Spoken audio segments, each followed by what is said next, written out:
मी समर्थ. जय जय स्वामी समर्थ.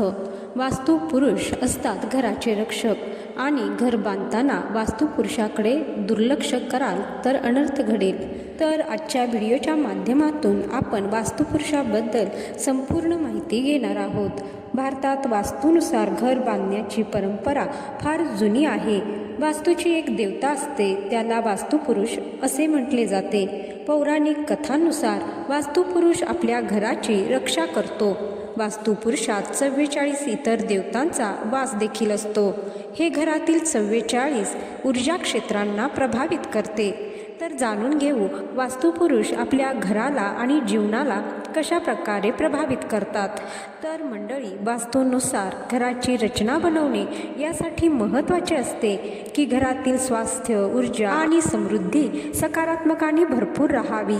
घराची दिशा आणि वास्तू यांचा एक सिद्धांत आहे. आपण असे म्हणू शकतो की वास्तुपुरुष हा कोणत्याही भूखंडावर साकारत असलेल्या कोणत्याही प्रकारच्या संरचनेचा देवता असतो. उदाहरणार्थ, घर असेल, बंगला, कोणत्याही जागेवर करत असलेले बांधकाम, मग ते कारखान्याचे असो किंवा एखाद्या महालाचे असो, त्याची देवता ही वास्तुपुरुष असते. हा वास्तुपुरुष येथे राहत असलेल्या लोकांचे रक्षण करतो. त्यामुळे गृहप्रवेशावेळी वास्तुपुरुषाच्या नावे आहुती द्यावी लागते. त्या बदल्यात वास्तुपुरुष येथे राहत असलेल्या लोकांचे आरोग्य, सुख, शांती आणि समृद्धी याचे रक्षण करतो. वास्तु देवतेला विविध नावांनी ओळखले जाते, जसे की वास्तुरक्षक, वास्तुभूत इत्यादी. वास्तुपुरुषाबद्दल वेदांमध्ये माहिती दिलेली आहे. आता याबद्दल एक कथा सांगितली जाते, ती बरीच जणांना माहीत नाही, ते जाणून घेऊया. तर वास्तुपुरुषाची निर्मिती कशी झाली. पौराणिक कथेनुसार एकदा देव आणि असुर यांच्यात भयंकर युद्ध झाले.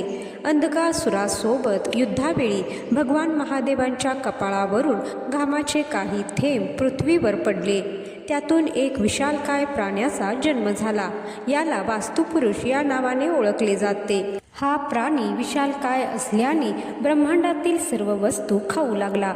त्यामुळे देवदेवता भयभीत झाले आणि देवतांना या संसाराच्या बचावासाठी ब्रह्मदेवांची शरण घ्यावी लागली. त्यानंतर ब्रह्माने अष्टदिक्पालांना हा महाकाय प्राण्याला पकडण्याचे आदेश दिले. या प्राण्याचे डोके उत्तर पूर्व तर पाय दक्षिण पश्चिम दिशेने असतील अशा प्रकारे याला पकडण्याचे आदेश दिले होते. त्यानंतर ब्रह्माने वास्तुपुरुषाच्या मध्यभागी अधिकार मिळवला आणि इतर 44 देवतांनी वास्तुपुरुषाच्या शरीरावरील इतर भागांवर अधिकार मिळवला. त्यानंतर या महाकाय प्राण्याने ब्रह्माला प्रश्न विचारला, मी फक्त माझी भूक भागवत आहे आणि मला कशाबद्दल शिक्षा दिली जात आहे. माझी निर्मितीच अशी झाली आहे, यात माझी काय चूक.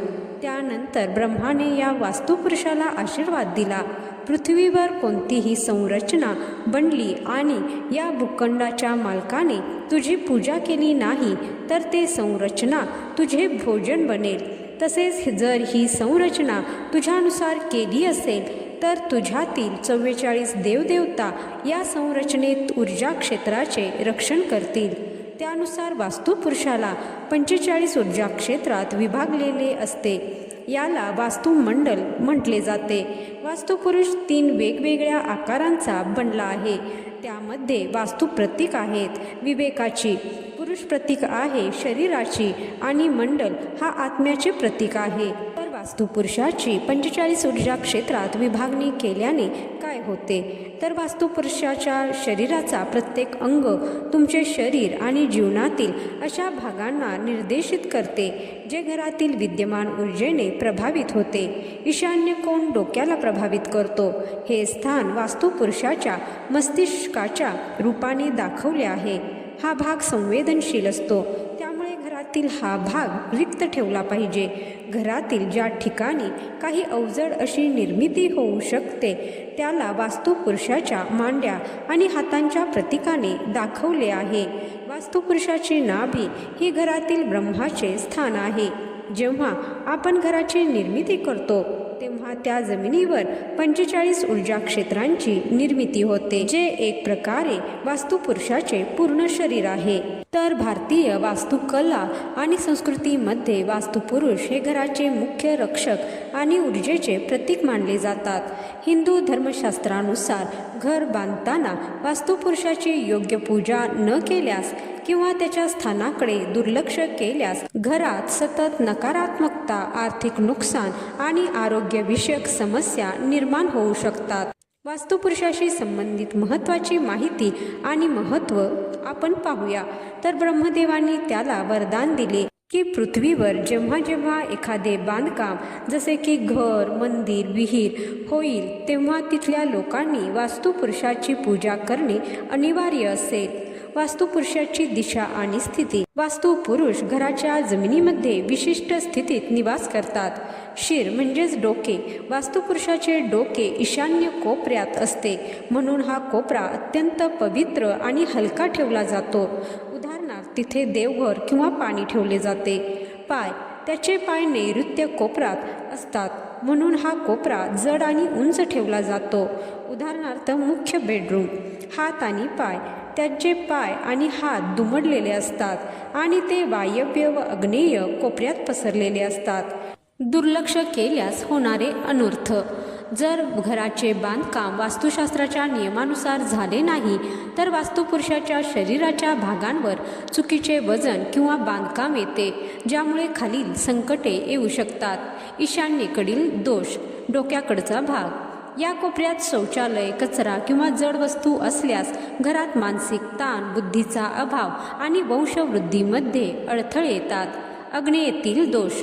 या भागात पाणी किंवा दोष असल्यास घरात वादविवाद, कोर्ट कचेरी आणि अपघातांची भीती वाढते. नैऋत्यातील दोष. पायाचा भाग. हा भाग पोकळ किंवा हलका राहिल्यास आर्थिक नुकसान, व्यवसायात तोटा आणि घरातील प्रमुखाला आरोग्य समस्या जाणवतात. वायव्येतील दोष. हा येथे दोष असल्यास नातेसंबंधांमध्ये दुरावा येतो आणि शत्रूंचा त्रास वाढतो. घराची सुखसमृद्धी राहावी यासाठी काय काळजी घ्यावी? वास्तुशास्त्रानुसार बांधकाम. घर बांधताना स्वयंपाकघर, बेडरूम, मुख्य दरवाजा आणि देवघर योग्य दिशेला असावे. जागा घेताना भूमिपूजन आणि घर पूर्ण झाल्यावर वास्तुशांत म्हणजेच गृहप्रवेश पूजा करणे अत्यंत आवश्यक आहे. याद्वारे वास्तुपुरुषाला प्रसन्न केले जाते. वास्तुपुरुष मूर्ती विसर्जन.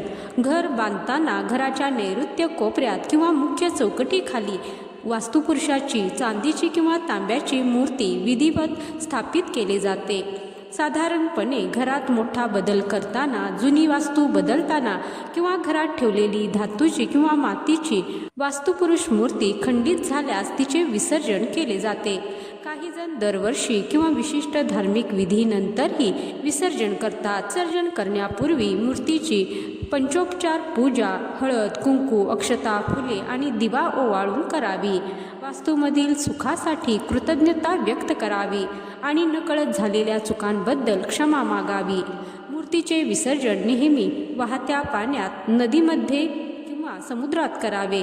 जर वाहते पाणी उपलब्ध नसेल तर विहिरीत किंवा एखाद्या पवित्र झाडाच्या मुळाशी, उदाहरणार्थ पिंपळ किंवा वटवृक्ष यांच्या मुळाशी करावे. स्वच्छ मातीत ही मूर्ती विसर्जित करावी.